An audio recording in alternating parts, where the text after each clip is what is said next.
Time check 11:39. Today ay Feb 6, 2025. So today ay loading day namin later, no? Para sa Katbalogan. So yung sinalihan ko ay 7 laps. So ang last lap namin ay Tacloban.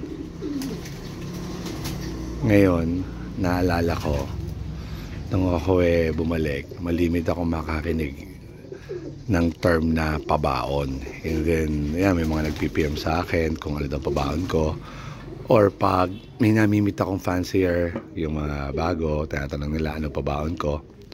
Well, noong ako nag-start, ito late 90s mga 96, gano'n, 97.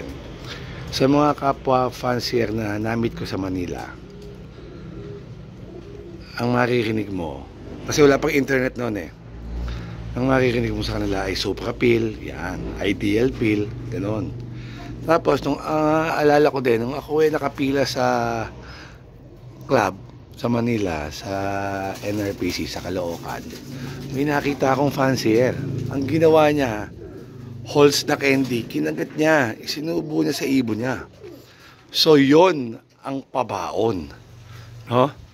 So ngayon, siguro sa sobrang dami ng videos, mga vlogs regarding sa mga idol fancier natin na yun nga, nagbibigay sila ng tips on what to give sa ibon, no? Yun nga, yung pabaon.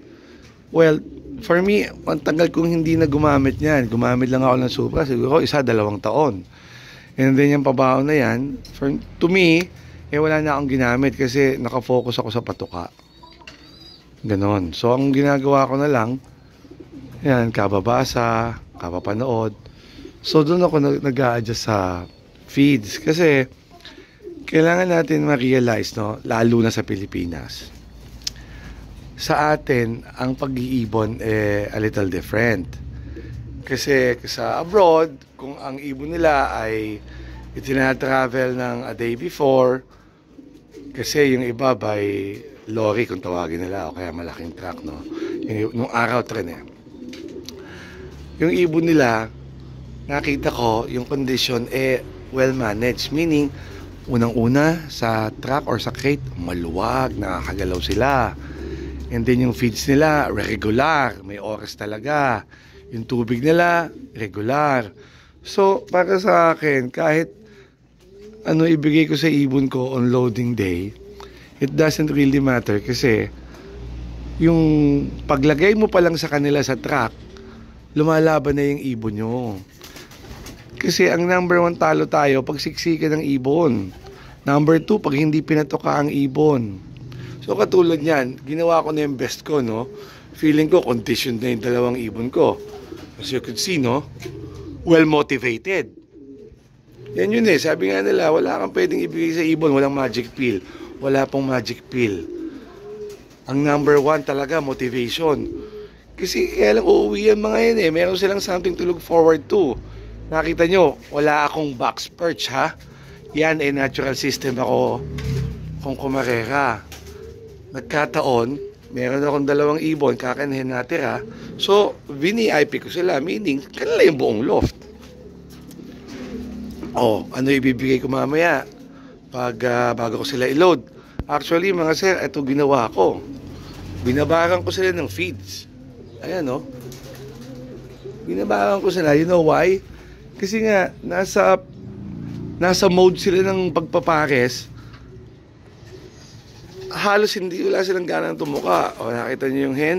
So, at least pag dyan, ayan, pag gusto nila, accessible sa kanilang feeds. Yan nakita ko dun sa ibang fancier sa Belgium, no? Pinapanood ko yung mga videos nila. Sabi ko, oo nga, no? So, before basketing, hinahayaan na nila yung ibon nila na kumain whatever they want, as much as they want, no? Lahat ng seeds available sa ibon. Bahala sila. So, yun lang. Yung sa pabaon, with all respect, go. Kung ano ang nakita niyo sa mga idol, kung ang tingin nyo, ito best, go. At kung lalo na tried and tested nyo, huwag yung baguhin kasi it works for you. So doon tayo, kung ano yung nagwo-work sa atin, ituloy natin. Kaso nga lang yung minsan yung iba may maririnig, ganito, ganun. So middle of the race, karera, no? Mag-a-add kayo ng something. Minsan nababago yung ritmo o rhythm ng ibon nyo. O minsan, nagkataon. Kasi ang dami ng mga factor, no? Kung ba't hindi nakakauwi ibon natin. So yung pagbibigay ng pill o ng pabaon, doesn't guarantee na uuwi ibon nyo. It guarantees lang na may extra strength sila siguro, pero ang ating ibon ay nakabase pa din ang pag-uwi nila on paano sila naalagaan and weather condition, no? Yan isang factor yung weather condition. Pag tag-ulan talaga namang hindi dapat kumakarera. Pag tag-init nakakaawa ibon, tutukod. Ando dun yung risk na baka mahuli, mag-interesan, and then ando doon din yung lambatan. So yun lang, good luck sa mga maglo-load mamaya tsaka bukas. Hopefully yung ibon nyo condition na talaga, yung kayo ay confident na likely uuwi nga naman sila, and then yun na lang.